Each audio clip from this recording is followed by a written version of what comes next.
отбор без публика е като дърво без корен. За мен най-важното и винаги ще остане най-важното. Ние на трибуната сме най-добрите. Ние един гол почваме напред от нашата си публика. Значи не може да не се притесни съдия, като никакъв отбор не може да не се съобрази с това чудо.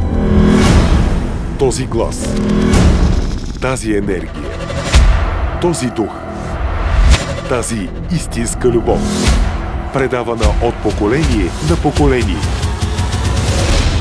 Ботев Пловдив.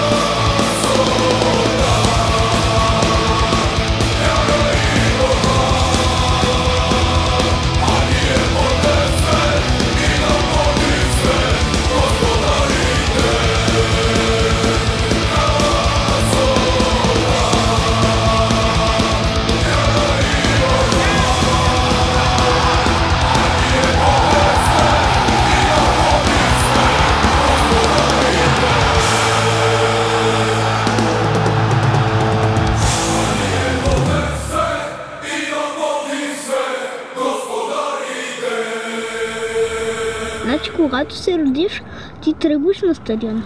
Когато се родиш, тръгваш на стадион Ботев и така се продължава. Винаги си на стадион Ботев. Винаги сме на стадион Ботев.